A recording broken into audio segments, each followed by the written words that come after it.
I can't thank you enough for coming on. It means the absolute world to me. And I feel like we've kind of come full circle, me and you. It's like, back in Weston, and it was just so wonderful, to bump into you the other day and kind of catch up with you.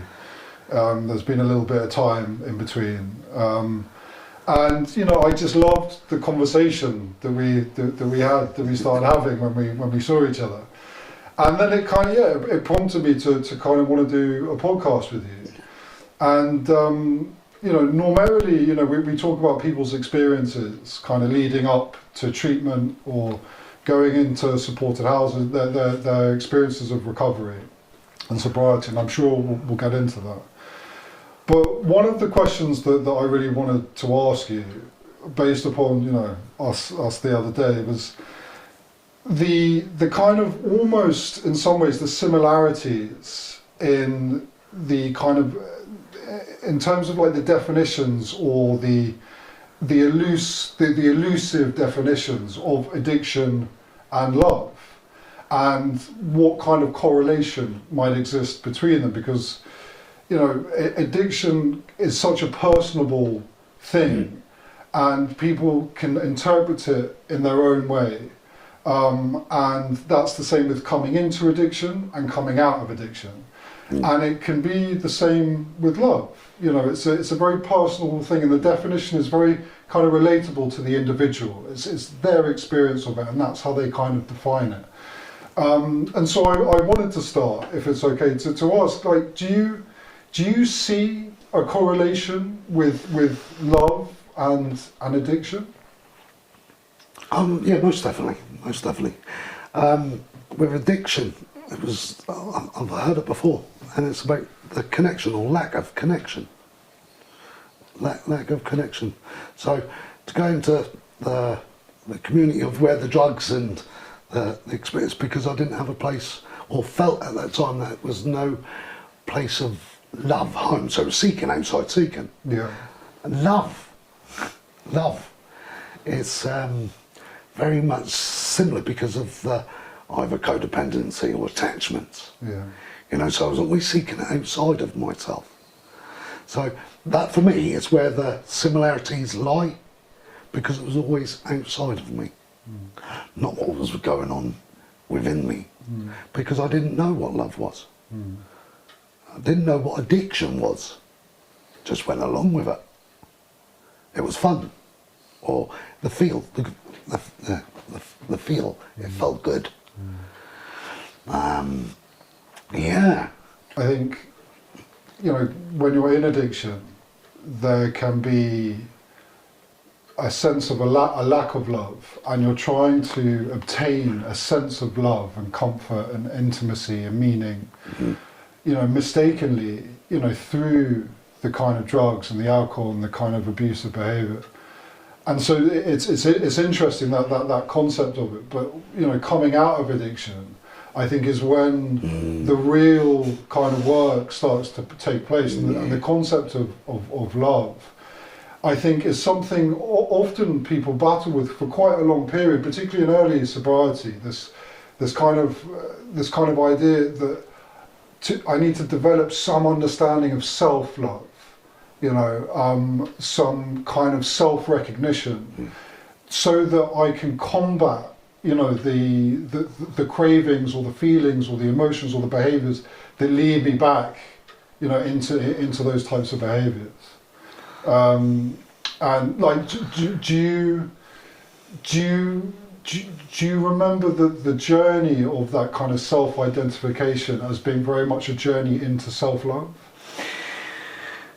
Coming out of, like you say, with treatment, and learning and discovering what love was, self-love. Yeah. Didn't have a clue. And it was through connection and community, and I started to learn by taking the risks, of love, self-love, self-worth. So close, they're all, they're all so close together, intertwined, But through the having new experiences, no matter how vulnerable and scared and frightened I was. You know, the anxiety rises up in the belly. You know, the fear factor, which fear sometimes is, well, not sometimes, fear is a healthy feeling, an emotion. And it was through doing those uncomfortable things that I learned to love myself, you know. And not just by doing uncomfortable things, it's like making a bed. Yeah. Making a bed, open my curtains, doing the gratitude, you know, cooking food, but not just cooking food. For me, it was learning to find joy, the love within the joy of making a meal, not just for myself, but for the house, you know. And again, love is that connection. For me, it's that connection, not just with me, but with a higher. What that is, I'm still unsure, but it's just that sense of a higher being or a higher self, which tells me, well, go, come on, you know, come on. But it's having that, to do the work, you know, to do that work, to do that, learning what love is, and you have to dig deep and know what you want. Yeah. Know what you want. That's what I know I had, is that you have to learn what is it that I need. You know, we know the basic needs, and then the wants, then you get your desires, you know, and then it's love. I learned to love the simplest of things by brushing my teeth, having a wash, eating my food, turning up on time or just before, saying good morning, you know. Yeah, that's love. Yeah. You know, love for me is acts. The acts of. Yeah. You know, and why we do that to love is to feel good. Yeah. Yeah.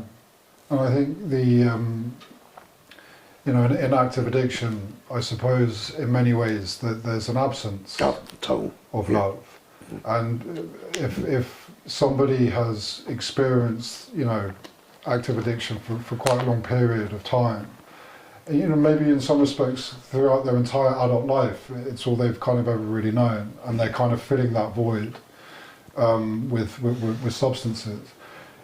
It's understandable that once a person kind of comes out of that, knowing what love really is, you know, it takes a lot of there's a lot of barriers in front of it. You know, what do I like? What feels good? Am I worthy of it? How do I identify? How do I process it? How do I receive it?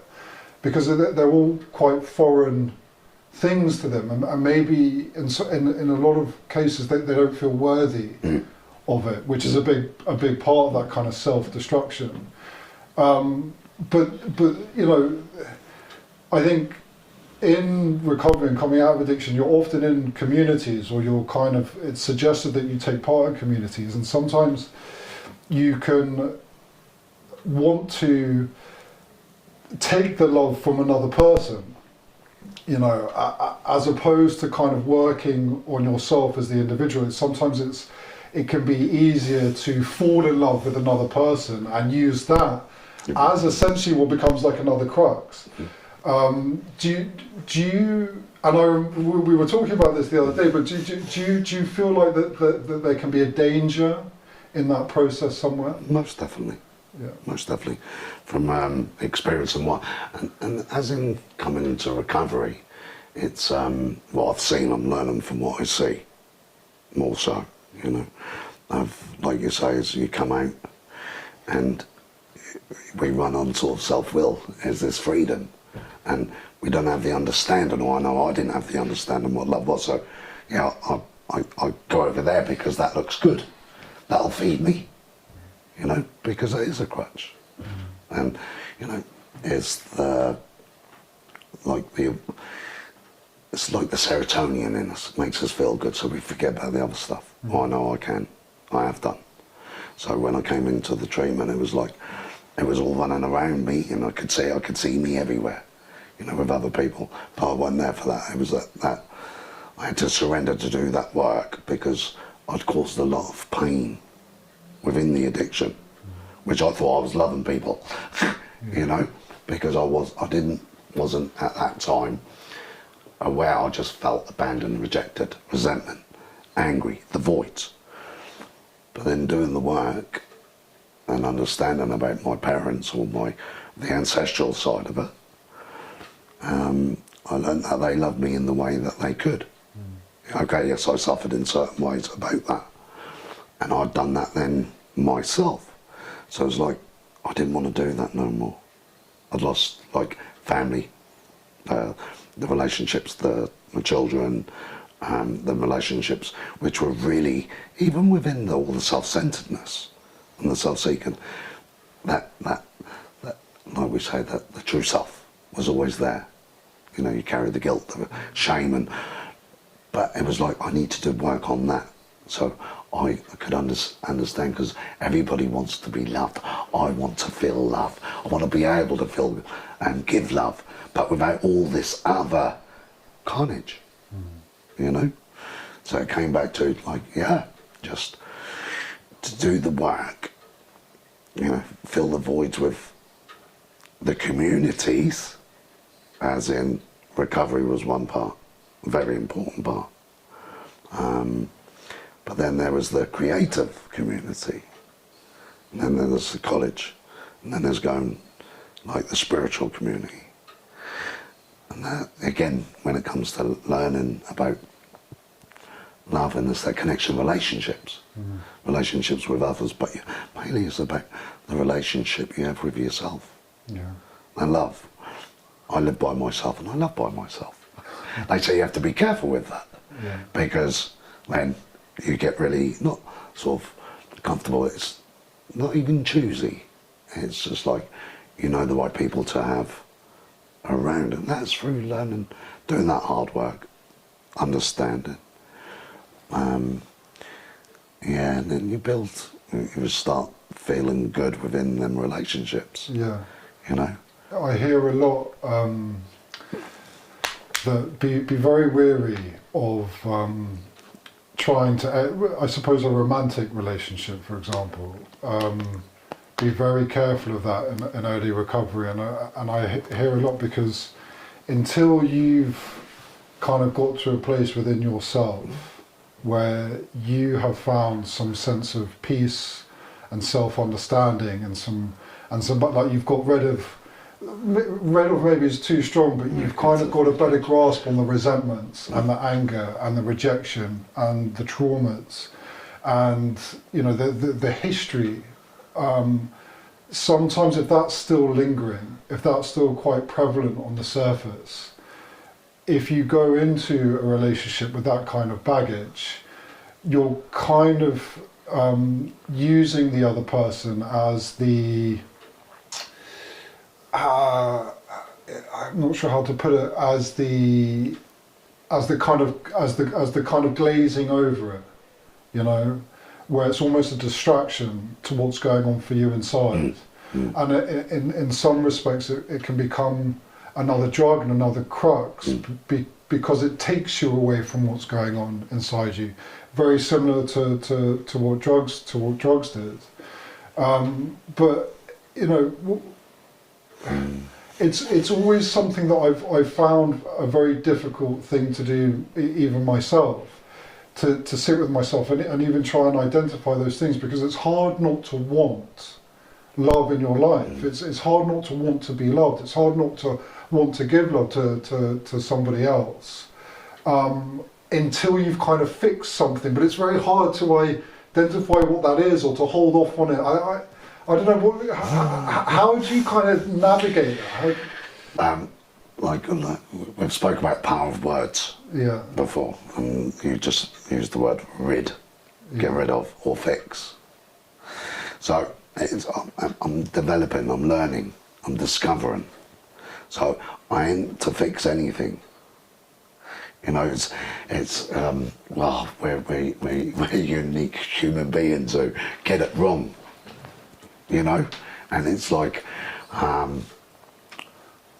I've just learned to trust that inner voice, and then have the courage to like bring that up in a loving, compassionate way when things are like, oh, hang on, what's that? Is that mine? Is that yours? Is it ours? You know, so if there was like something what's becoming toxic or destructive, like we were saying the other day, I'm only, and this is a beautiful bit of love, is I'm powerless over the other person, but I'm not powerless over the way through the work of how that's presented, you know, and that's love. Loving yourself and loving someone else can actually, do you know, is this okay for us? There seems a lot of, you know, exposing that uncomfortable part, you know, of, like you say, about the undoing the stuff. Yeah. Because I've heard of the cliche about, you know, early recovery, don't get in relationships, don't do, and I know people who have got in relationships who are either in treatment or just come out of treatment, and they're multiple years, you know, because they're at the right place at the right time. And I used to scratch my head and go, how is that? You know, what am I not doing? What am I missing? What am I that? My journey's different. Does that make sense? Yeah. You know, I've tried. All I can do is be honest, that loving, that authentic kind, you know. Sometimes it's just like love. I sympathise with people that go down that avenue, because, you know, getting sober, you feel better. You know, you're clean, like you know, you got clarity back. Physically, you feel great. You know, you get yourself back in so many different ways.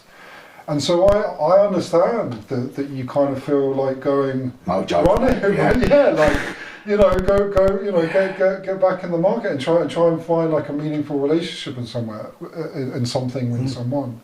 But you know, like we both know, and sadly, they, you know, relationships in early recovery have take, and I've seen have taken so many people back straight out into active addiction, because there's so much value placed on that other person that they become the kind of central thing in their lives, and without that they're very kind of lost, and they haven't found that kind of ability to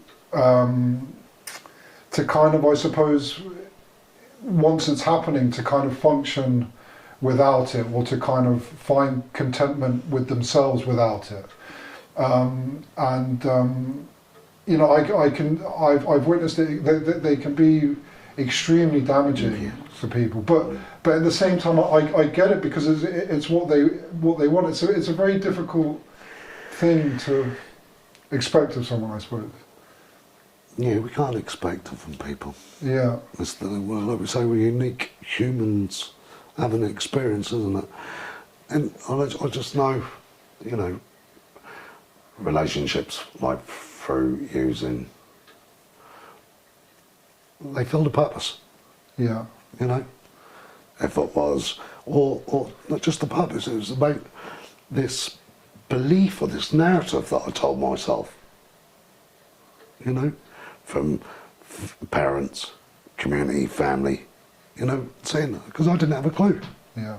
Not the foggiest what a healthy relationship was.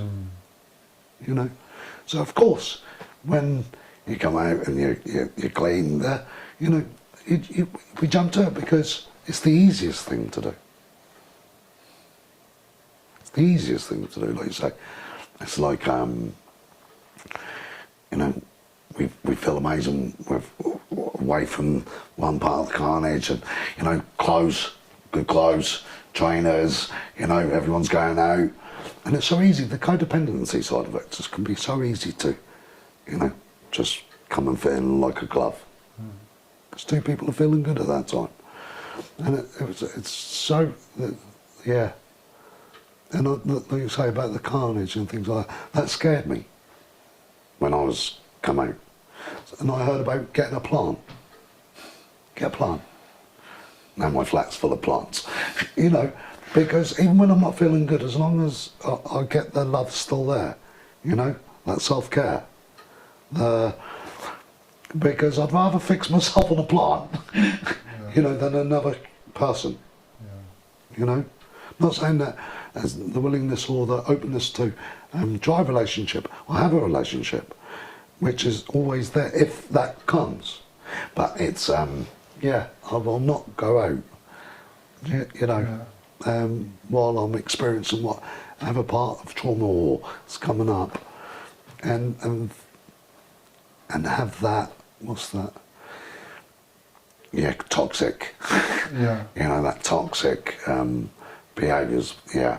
I think I surrendered to that when I came in. You know, it can quickly lead to just another form of dependency. Yeah. And reliance. Sorry. And not like that's a healthy fear. Yeah. You know, because I know that sort of behaviour went hand in hand with my using. I don't want to do that again. So why would I do that again? You know? Yeah. So it's finding joys and the loves in all the other stuff. Because a relationship, if it's intimate, for myself, I have them all the time, like we did when we had a coffee, you know? And physical and sexual, totally different. As in loving relationships with your friends and your children, your grandchildren, or work, or, you know, and with self, well, mainly firstly, best with self. And when you're chopping food, do you just chop the food up and fry it in a pan? Do you enjoy chopping the food up and love that because you're loving yourself? You know. Oh, I loved what you said about the plant, and I think that's just a great piece of advice. It's kind of, you know, before you kind of go rushing into, you know, a serious physical, emotional, sexual relationship, learn how to take care of something small first, and I think it's the same with all the other attributes of people coming into sobriety, in the sense that a lot of people kind of don't know how to cook. You know, they don't know how to kind of clean. They don't know self-hygiene or self-care. You know, a lot of the time they've got no idea what to pursue in life, what makes them happy, what gives them joy. And in most other respects of recovery, particularly in kind of supported communities, they teach you those things over a kind of prolonged period of time, because you need time to identify what it is. You know, what is it that gives me joy? What is it that makes me happy? You know, sometimes it's people that haven't really laughed for an extremely long time. You know, and if you're to ask them, look, go and do something for the pure joy of doing something. I know, as a person who's like that, I often don't know what the hell to say. Like, there's a fundamental block. So you take your time with it, so that when the time comes, you know what the answer is, you know, and so it has so much more meaning and impact, you know, for you moving forward, and it doesn't have that potential for more destruction and carnage, you know. It is this, you know, amount of people, like you say yourself, we see a lot within the community what we've been in, and you know, it's that coming back to love and not knowing how to love, or joy, you know, which is love, a part of it, finding it's and it's so easy for people to go back because it's scary. It's frightening to undo those layers so you can enjoy that, like you've just said. But then that like I say, that's a personal way, or I suppose a personal one. And I look and watch people, as long as they're happy with what they're doing. You know, it's the beautiful mess of life, I believe. It's and it is a beautiful mess because we have to experience all the stuff to get to wherever we end up.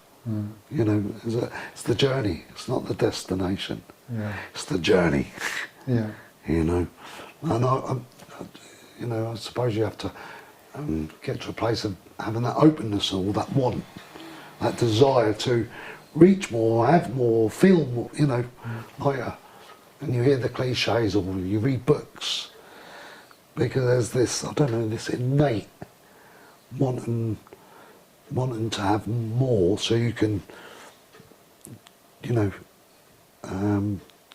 give back, you know, that exchange.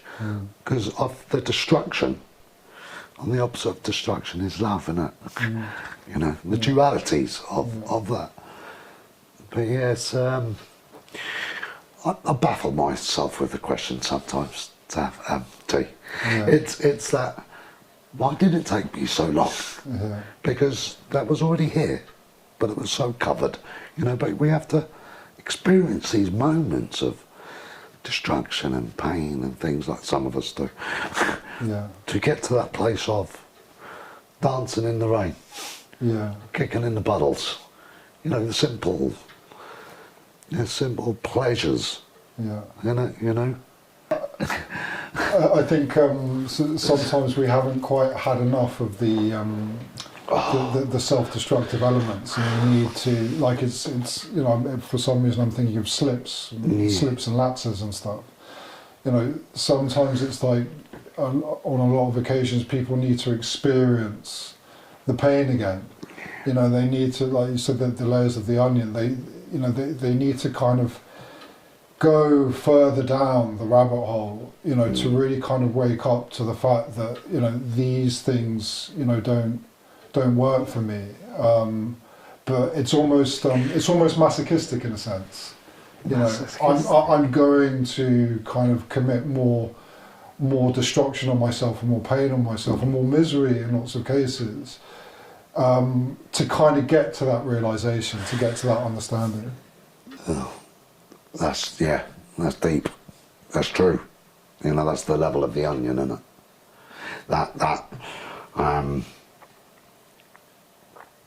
The familiar behaviour of the knowing of what we were, because I remember walking into treatment and I saw there was these two certain workers, and they had this light in their eyes and the smile in their smile was just like, what's that? And stayed away from these workers because I didn't know what that was. I thought it was false. The joys. Because and that's what that pain and destruction does. And sometimes that's scary, that is over there. So I'll stay here to what I know. That brings sadness to me today. Because it's there, we see it, you know. And a lot of the times I feel that. But and also at the same time, on the opposite, it's the magic, you know. But it took me a good, she said, about 6 or 8 weeks before I spoke to this one worker, because I didn't trust the light in the eyes or that smiling face, because the carnage and the critic and the shame and, you know, keeps us prisoner, doesn't it? My experience as well, you know. Until that trust, start watching and observing and looking and start feeling safe. Feeling safe is very important, isn't it? You know, because once I start feeling safe, you start opening up, and then you start building the trust, and then you start finding this love of a relationship, not as in sexual, but as in a relationship.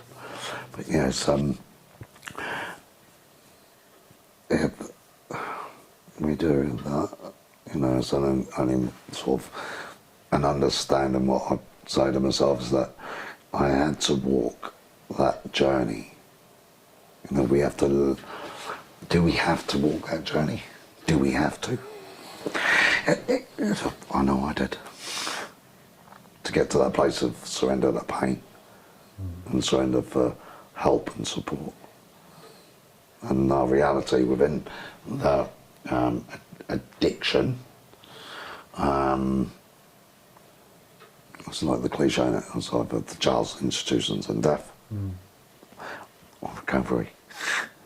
You know, recovery is the word of recovery. I do like the word discover. Because it's a sense of discovering. Yeah. Because recovery is always what's behind me. If that makes sense. That's just how I learn here. Because if we learn to discover what we were missing, you know, with the void, yeah, it becomes more, brings more, I don't know, lightness. Yeah, discover. I think people in addiction often want quick solutions. Yeah.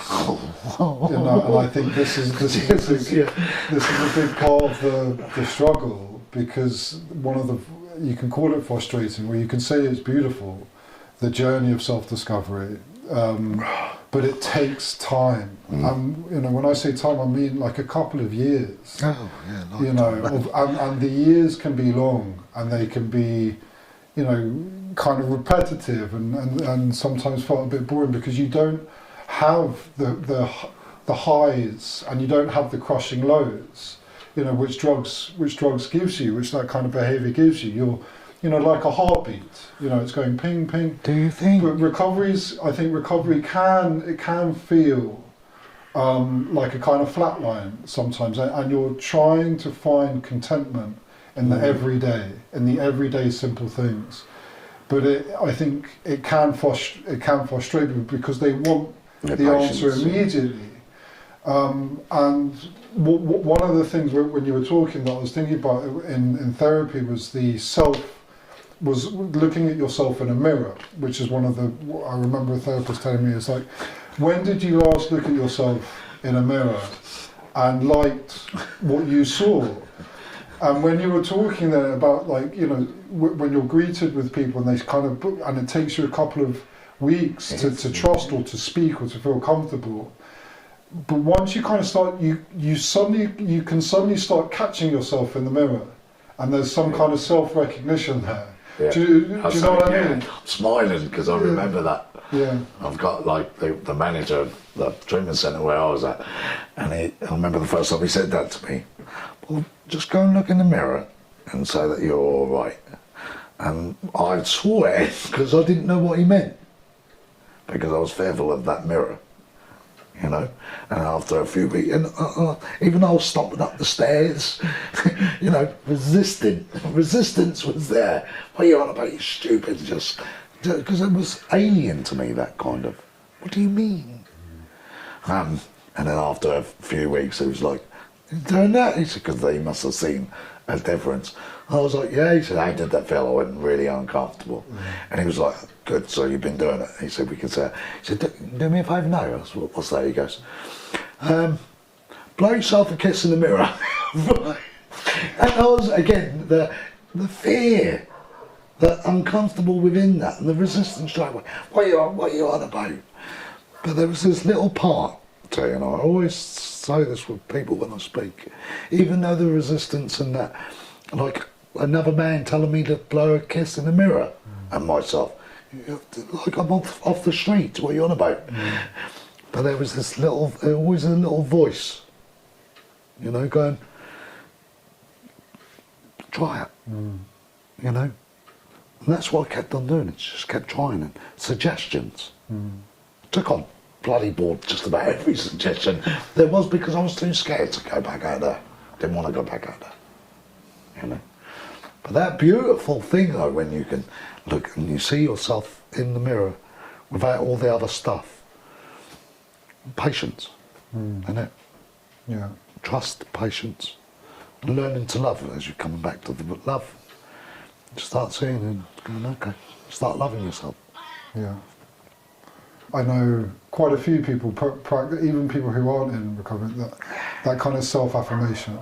You know, look at yourself and tell yourself something positive. You know, but it is amazing how many people struggle. You know, struggle with you can call them kind of simple gestures, but they can be difficult. They are difficult for people, aren't they? Yeah. You know, to be proud of yourself. You know, for the smallest of things. You know, and almost even beyond that, not to feel guilty if you're happy, or if you're experiencing like a happy moment, not to berate yourself about that. That's a big one as well. To be okay, time. you know. Yeah, and time.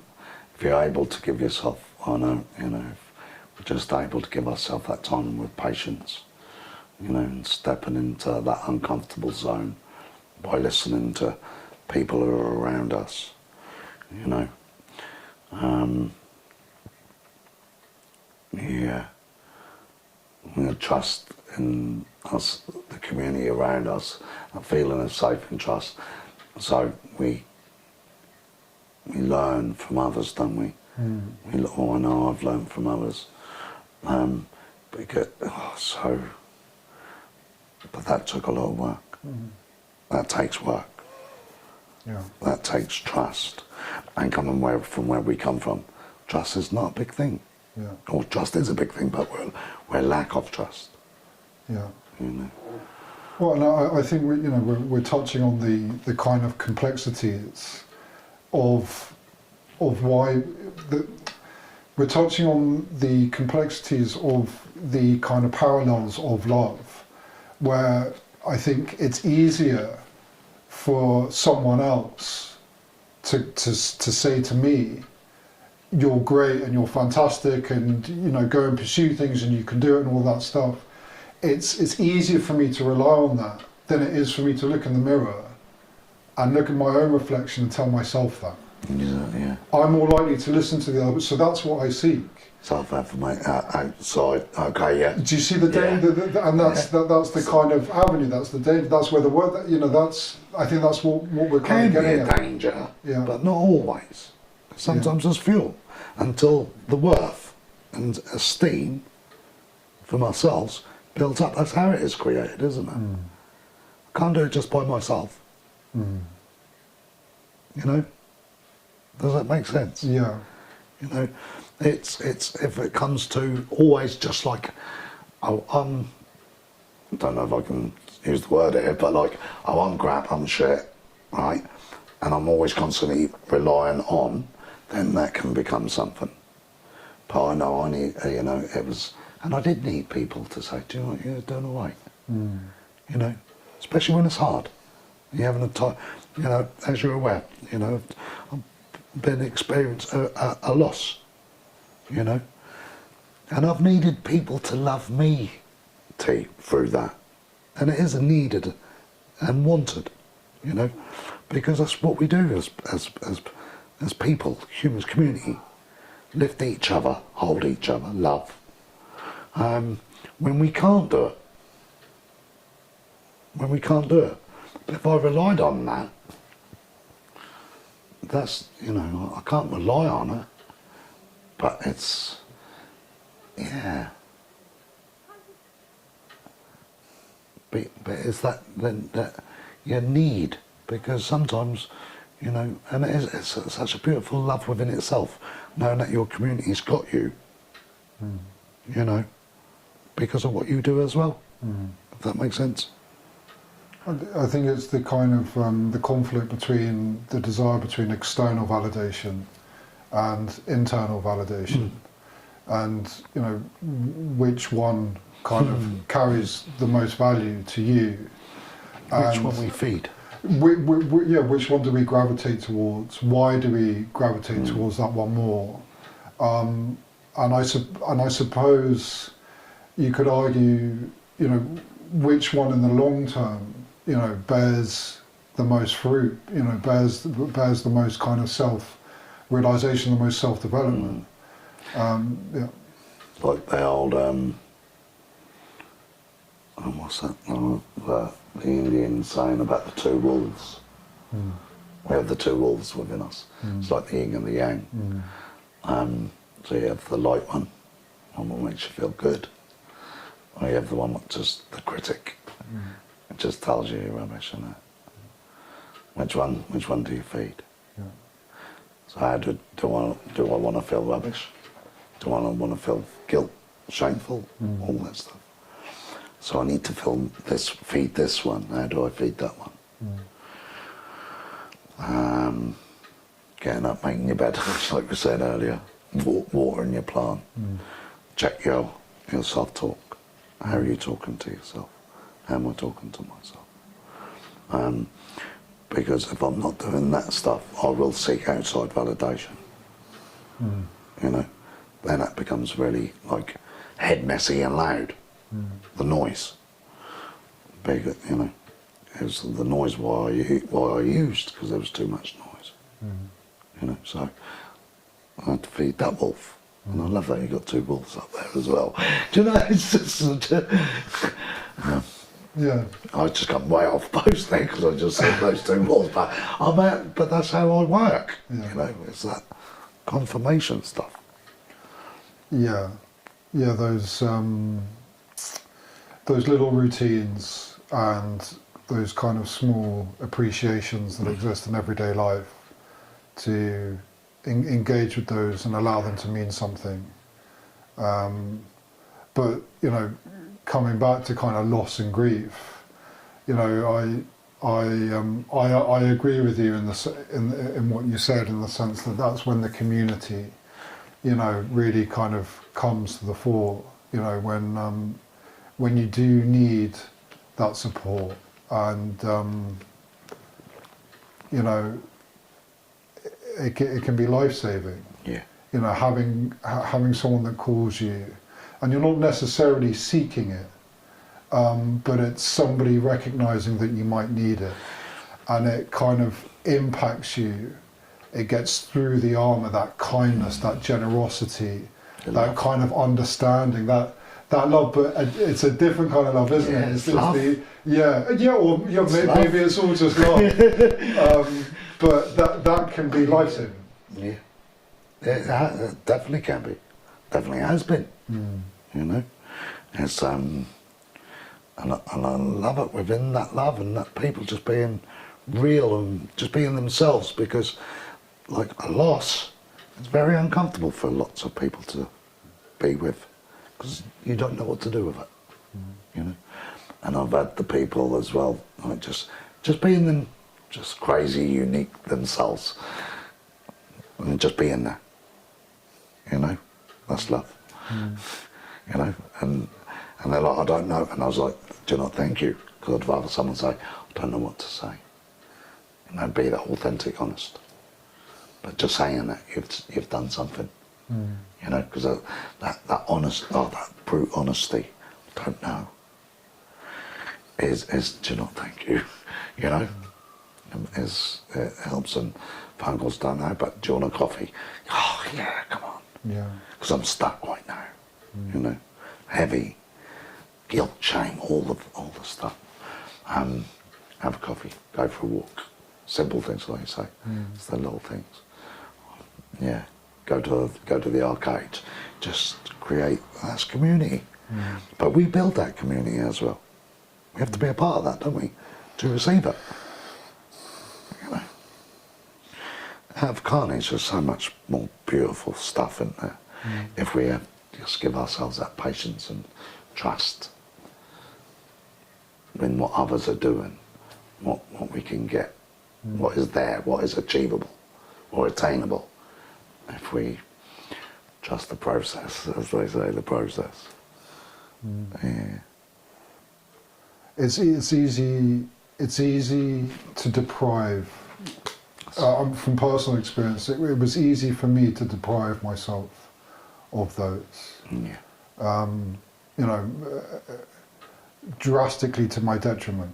Yeah. You know, because you're right. In some respects, it takes effort from your side. You know, people might call, but you need to pick up the phone. Oh yeah. You know, if you just let it ring and you ignore it, maybe they call back once or two, but they'll stop eventually. You know, and sometimes the silence, you know, the phone stops ringing, no one messages anymore, and I remember this very vividly. Sometimes the silence of a room, of an apartment, it can just be deafening, and it can echo, and the longing, you know, for someone to break that can be so powerful. But if it never, it's really, the expectation for it to arrive is there. The expectation for it to come in and break is there, but the logic behind that is ridiculous, because why would that happen? You know. I remember one moment. There have been a few moments within the loss that I feel and grief, is that I started saying no a lot, because I was happy being in the pain. That familiarity of past came back, and it was like to feel safe was to say no, not else, because it was angry, hurt, you know, and it's like from old experience I was frightened of just losing it, you know. And then I remember someone said, "John, do you want to come to a sound journey?" And I was, no, an acupuncture and sound journey. It would be in a little room and people, and I just didn't want to be around. And I had to really dig deep and go, thank you. And even walking there, tell you the anxiety and overwhelm. I got there though, and I'd done the self-talk, and it'd be okay, breathing, stuff. And then afterwards I said to the person, thank you. You know what I mean? Thank you. And she was like, why wouldn't I do that? And that just like crumbled, you know. And again, it's that being able to receive it, being able to say no, which is okay, and going through the experience, you know. But knowing as well, it's like when you say, it becomes more enclosed again, you know, the world. And today that was scary, you know, that was scary. I knew what that was, not as in using, but that isolation alone.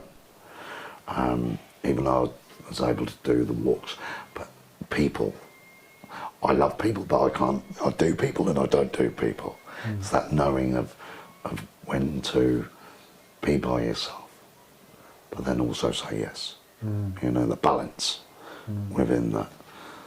Because and I love what you just said a second ago, is about, you know, there is a sense of responsibility, you know, from self, and that's where it has to come from.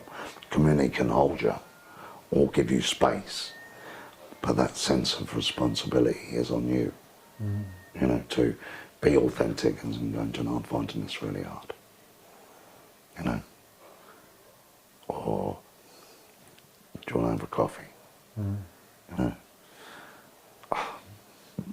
yeah, and the moment's difficult, but at the same time beautiful. Yeah. You know, that duality of it again is, yeah. It can save your life. It does save lives too, doesn't it, you know? Those simple gestures, Yeah. it's incredible the weight that they carry. Yeah. You know, the simple gesture of someone calling up and saying, do you want to come out today, get some fresh air, have a chat, spend some time? It can save a life. Yeah. You know. Walking past the coffee shop, you know, Yeah. in the world of your own, you know, someone, do you mind if I have this? It's them things, isn't it? It's simple, stop and I notice, and just makes me feel good to be alive, Yeah. you know, and be a part of something, Yeah. you know, because we know how, or I know, you know, how it feels to have that other, you know, alone, sad, lonely, angry, hurt, you know, and just sitting beside someone, just being there. Yeah. Don't have to say anything, Yeah. just be there. It's a it takes you away Yeah. from what's going on, or you can talk, you know, or you talk about it by talking about it, you let it out, you understand it, and you kind of take the weight out of it, and the kind of anxiety or levels of depression or discomfort that it's giving you, by discussing it with someone that's willing to listen to you and hear you and not judge you, and you feel safe and secure to be able to do that, can set you free, you know, for that day.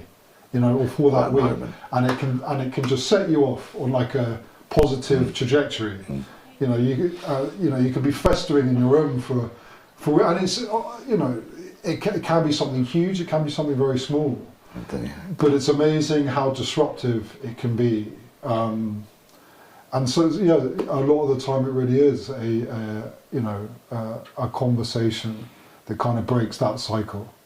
And when you get into those cycles, you know, and the routine stops, and the thinking starts to get, you know, very negative and very heavy, particularly over kind of like, you know, a prolonged period of time, you know, suddenly it's difficult to get out of bed. You know, suddenly it's difficult to have a decent meal. You know, suddenly it's difficult for basic self-care.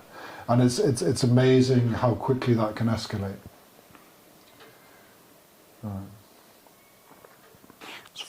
It's scary how quick it can escalate, you know, from past. Even just going, like, having a few days myself, that was enough. Uncomfortable, didn't like it.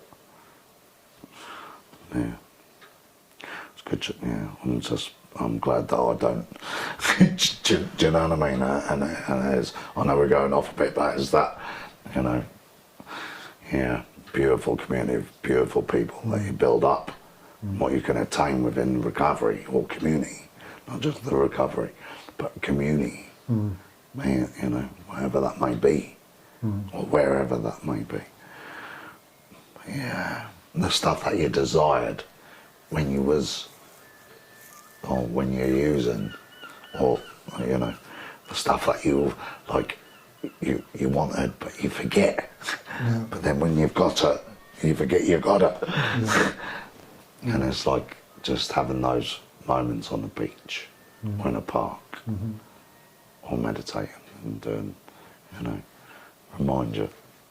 I think we're touching on something very important because I know that isolation and reclusivity are very common behaviours for lots of people in sobriety, and you know, we all the time we hear about community, and you know, as it's like a central, you know, pillar, you know, for a person kind of pursuing, you know, sobriety and abstinence. You know, the genuine importance that it represents for people, and does. You can't argue it. It just does. It's a fact of sobriety that the community and other people on that journey are imperative. Yeah. Because you cannot do it alone, and if you spend time on your own for a lot of that time, it's only really going to be a matter of time before the negative thinking starts to creep in, and eventually you want to escape your reality, and you know the ways that you can do that. But my question to you is why do you think that even people in sobriety, why do you think it's so common for people to kind of become reclusive and isolate, even though they're sober and they're feeling better? Fear's the driver, I believe, because they don't feel part of. Even though you know, that's like old cliche, you can be around 500 people but be alone. Just coming back to what you just said there as well, and I believe it is a part, like the community recovery community as we're talking. You know, if you're not a part of that, then you lead to. That's not true. I don't believe that's true. You know, you can. I know people myself and who have done their treatment, gone away, and found another different way. You know. There's a lot of noise, there's a lot of, when I say noise, there's a lot of judgment, gossip, there's a lot of stuff within the community where some people don't feel safe, so they do start coming away. Or they've been the victim of gossiping and jealousy, and whatever it may be, you know. Then you start seeing them, then you don't see them. And then all of a sudden you're hearing someone's passed away or someone's relapsed. there's not just always just that, because there's the beautiful side and the magic and the achievements and all, but that's a reality as well. You know, the other side. And it's, yeah. Some people's skin are thicker than others, which is sad. You know. Some people find it easier. I've seen it a lot working within the treatment centre and stuff and things, is that some people just not ready. Some people just don't want it because they're too scared. So they step back, isolate, because there's a familiar behaviour before they came into recovery. If that makes sense. Yeah. So they go back to what feels safe to them, which is deadly, can be deadly. Yeah. But that is a part of a behaviour, because it feels safer that's on for that person. It makes me feel sad inside, because I think you're right. You know, a person can make the effort, but it's like finding your pack, isn't it? It's like finding your people, if you can, in amongst it. And I think, sadly, and it is very sad, you know, you can get people that make the effort, that do make the effort initially, and they try and engage, but they just don't find those interpersonal connections. They don't quite get their pack, and they feel alone in the 500. They feel ostracised in their thinking, and yeah, it can feel very defeating. You know, I've tried, you know, and I've done this, and I'm doing all the things, but I'm not feeling any different. I'm not finding the stuff. The solution. It's and I believe, you know, I say believe and generalise a bit, but we all have a sense of that at the beginning. You know, we all have that sense. I know I did. I didn't know where I belonged. I'd done the meetings, and it was just like, to me, it was like I felt like I was still on a prison landing, and I kept doing it because it's what everybody else was doing. And I had my one-on-ones and talking, and I had this feeling. It's just like I come out of there like felt like I'd been in a boxing ring sometimes, you know. And he was like, "So why are you putting yourself through that then? You're doing all the other stuff that fulfills recovery, you know, that longevity. Why would you just?" I said, "Because that's what you want. There was an expectation."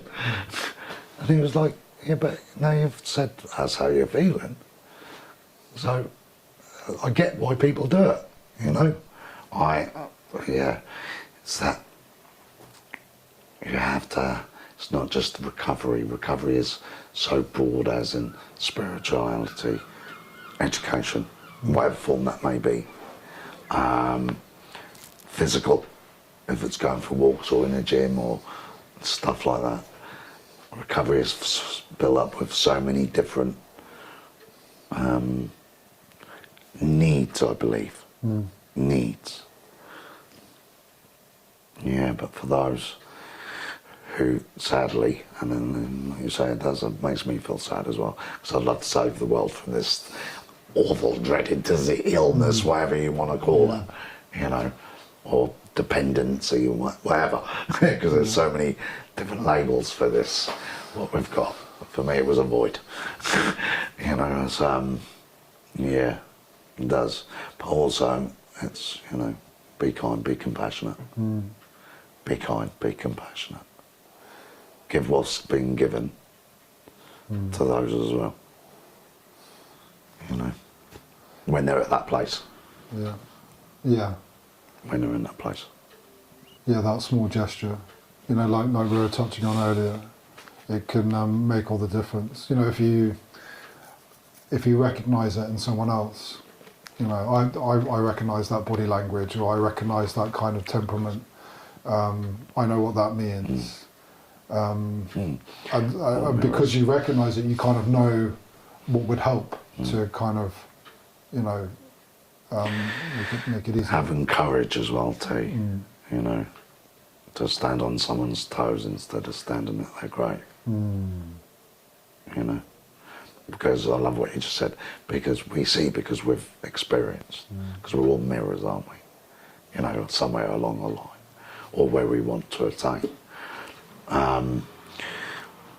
So if someone tells me that they're all right, and it's just evidently isn't, okay, it's not how you're presenting, but, you know, okay. And just having that courage just to say, well, it's not what you're presenting. Not delving into it and stuff like that still, because you can have your authenticity with it as well. That can save someone's life as well, because you just break through that barrier. You know, oh, the person can see me. That can also be, what's the word? It can be harmful as well in a way if you're doing it from a different place, you know, because, you know, everyone's a bit vulnerable. Like being intrusive. Yeah. It's a there's a line there, you know, you need to know your healthy boundaries, isn't it, you know. But just an off comment going, you know, like the door handle effect. It's that all going, that's not what you present, but okay. You can just do, but okay. Some little gestures, you know, smile, or even a smile. Even a smile, or a nod to the head. An acknowledgement, being seen. You know, sometimes you don't need to be heard, but be seen. Does that make sense? Just morning. I'm tempted to ask you this extremely like big difficult question. You know, because I think that listening to us, I can't help but kind of acknowledge the fact that there seems to be this kind of almost like a set conversation when it comes to addiction and recovery, and my question, what I want to ask is why do so many people fail in kind of prolonged sobriety, you know, and there is a high failure rate, you know, in lots of respects. A lot of the institutions that help people with addiction and kind of sober living services and stuff, it can be a revolving door. It can very much be a revolving door of a person getting well, relapse, you know, going through the process again. And I'm one of them. I'm testament to it. And you know, beyond that, people dying left, right, and centre, and it kills untold amounts of people, you know, around the world. And it seems like when you enter into this world of abstinence and sobriety, you kind of almost get this kind of package solution, you know, to how it's going to fix you. And it's, I suppose it's based upon kind of psychology and therapy and what's worked and kind of like, you know, physical evidence of people's stories. So I understand the premise, but you know, it's kind of like, do you think a lot of it depends on kind of just timing, you know, where you're at and what kind of what impacts you at what time, and where you are in your life in that moment, what's going to resonate. You can't just give a person the answers almost. Like they are going to go down the journey that they're going to go down. There's nothing anyone can do to stop that. You know, it's what a question. What a question, by the way. Because I don't believe, you know, I don't believe any one of us have the answer to it. You know, apart, you know, I wish I had an answer, which I could put in a bottle and give everyone. You know, but sadly, as our experience and what we see and what we know, that's not the case. It's all of it T. You know, timing,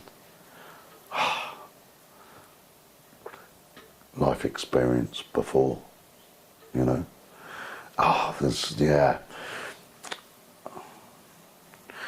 Why is such a big failure? Fear.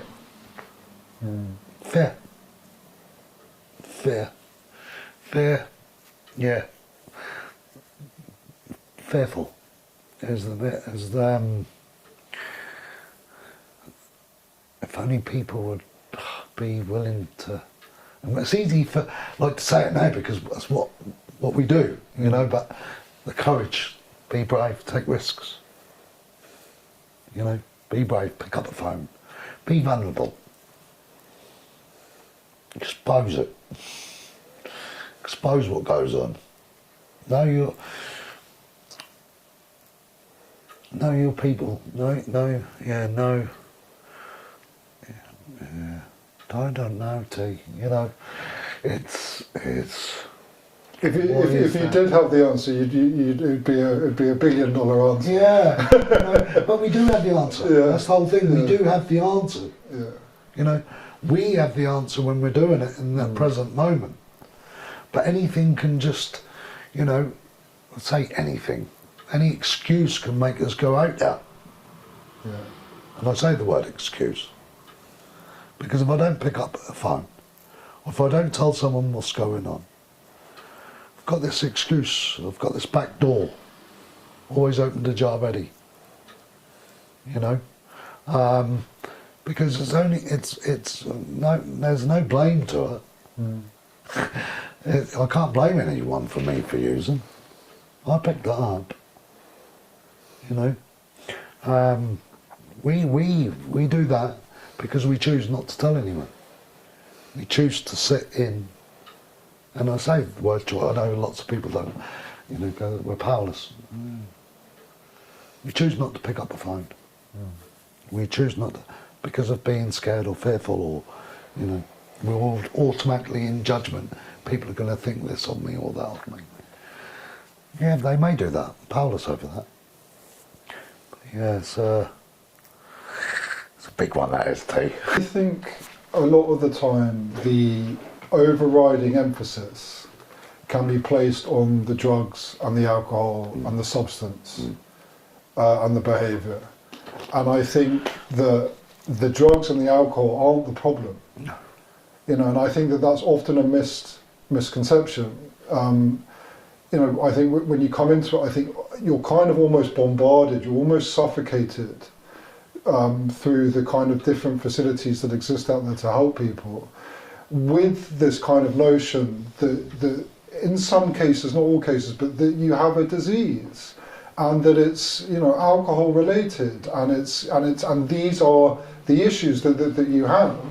And I think for lots of people, the underlying causes to what starts it and provokes it often don't get the attention that they need. And, you know, going back to the beginning of this conversation, talking about love, talking about, you know, the different types of love that exist, the external, the internal, the self-validation, the self-affirmations, being joyful, being happy, laughing, a person not being able to do that, but not really spending enough time looking at that, but spending 90% of the time just looking at the fact that they've got a drink and drug problem. And I think that people that drink and take drugs to the point of self-harm and self-sabotage and kind of self-violence aren't happy people, you know? And if you can give them, or if they can find some happiness somewhere, then that's how they get it, no? Power of words. Power of words. You know, is we have a solution. This is a package solution. You do this. That's what all they can hear. That's what they do, and that becomes a comfort zone. Safe, comfort, good. As long as they're clean, as long as they're sober, as long as they're not using, that's okay. That's okay for them. You know, because out of the two, that's better than that. For a time. But for that, but that's personal. That's, you know, I went through that myself because like I was feeling this like a Care Bear with a light inside my chest, you know, because I had this joyful and able to, from whatever the choices that I chose to do, to receive these experiences, this feeling. Not everybody wants that, and that's okay. that's okay. Yeah. You know, I had to surrender to the fact of that because I just wanted everyone to be okay about, you know, shine a light. But lights are different. I've got to get this out because it's. I often I often make the analogy about a plane. So if you get on a plane, and 75% of the time the plane crashes, you know, 80% of the time maybe the plane crashes. Yeah. Surely there's something wrong with the plane. Yeah, I'll go to another airline. Yeah. Like there's something wrong with the facility that you're getting on. Again, it's we all have a responsibility. I do believe.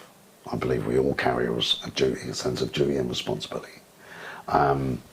As in when we're around. Oh, here we go, Paul. It's and I do that because I have to be very mindful and of how this is presented. As in, I'm not here to save everyone, I'm no God complex, I'm not a martyr. But I do believe that we all have a sense of duty as in community, for community. So we hear all the stuff, and if we all keep being a part of that stuff, like you're saying, the outcome's still going to be the same. So if we're aware of this stuff, what do we do with that stuff? What are we doing to change that? So an example, you're saying having a coffee, blah, blah, blah. The energy's all cool, another person comes in, evidently he's finding things a bit tougher, you know, just with the way he's presenting and stuff like that. And the group is like nodding and just So I'm noticing, and I am an observer. And look, I'm just hearing all this energy coming out of him, and I was like, man, don't sound too good. Do you get me? And I just literally just said, what are you doing about it? You know, because if I just carry on going, that man's alone within his stuff. But if I've been given something by what other people have given me, and not give that to the others. And so we have this plain analogy. Right? So we all have that responsibility. But then I could come in and go, everyone's at a different place. Everybody is wanting a different thing, which is cool. The responsibility is just what comes intuitively, authentically. So what can you do about it? You were going to say we all have the responsibility to fix that plane. We all have a responsibility to make that plane better. But there's we all have a part. We all play a part. There's a line there for some reason. Is there? Yeah. Who creates the line? That is something that I'm on a mission to try and find out. That's why I brought that coffee bit in, because everyone's going, and this guy's by himself.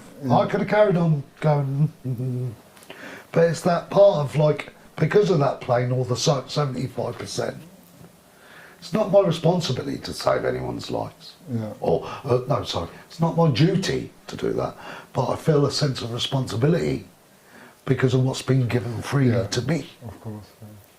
You know? Yeah. That line, I'll step on the toe. Step on the toe if it saves somebody's life. Yeah. Instead of standing at their grave. You know? Am I going to lose sleep over it? No. Do I walk away feeling bad for it? No. Because it's from the place it comes from. The intention is love. Yeah. Afterwards, thank you. Super cool, man. Thank you for receiving it. But if I'd have carried on just going,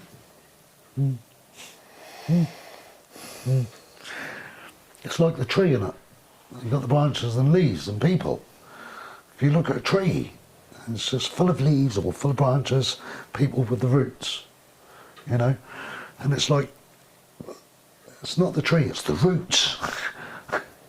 Do you know what I mean? Yeah. Strong roots, strong people of courage. So that plane, we all have so there's a mechanic or a welder or somebody to do the glass or the upholstering, you know, someone bringing the food around on the car. We all have a place on that plane, don't we? What can make that plane work? Yeah. If, as a community. Yeah. For any loved one that's out there, for any person that's kind of going through, active addiction, and there's a family member or a loved one that care about them, and they're not quite sure what to do, or to the individual themselves isn't quite sure what to do. What advice would you give to those people? To the families, speak with your doctors, or if they don't know where to be, signpost, so a doctor can signpost them to. And for families,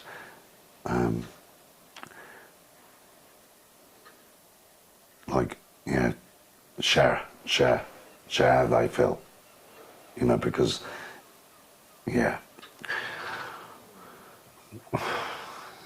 oh, you got me here again, T. Right, because we all play a part in it. Families as well. Within either codependent or whatever, maybe enabling, whatever. Families.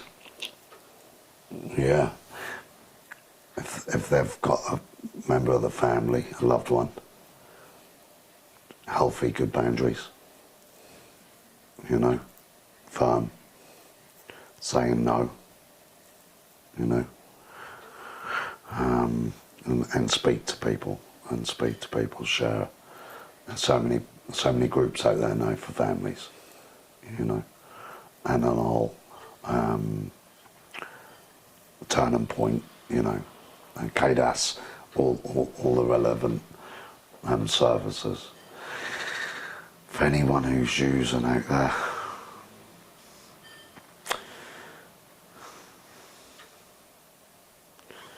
you deserve better, you deserve more, take a risk, speak to someone, and if it's getting yourself into treatment, if you need to do that, or speak to someone, go to a meeting. Yeah. It's not, yeah. That's the beginning, isn't it? If you're using, Yeah. If you're active, give yourself a chance. Yeah. Give yourself a chance. Ask for a better help. Yeah, give yourself a chance. Get yourself to a meeting or speak to your service provider. Because as we were chatting before this started, I remember, if your message has been said that you're strong enough to not go to treatment, because you're presenting or your dishonesty, or, be real, be honest, as much as you can be at that time. If you feel that you can't do it by yourself, that's okay. You don't have to be strong enough. You do not have to be strong enough. Does that make, and that mean, because the word's strong, being strong is being honest, and reach out and say, I need help. Yeah. It's excellent advice. Mate, I can't thank you enough.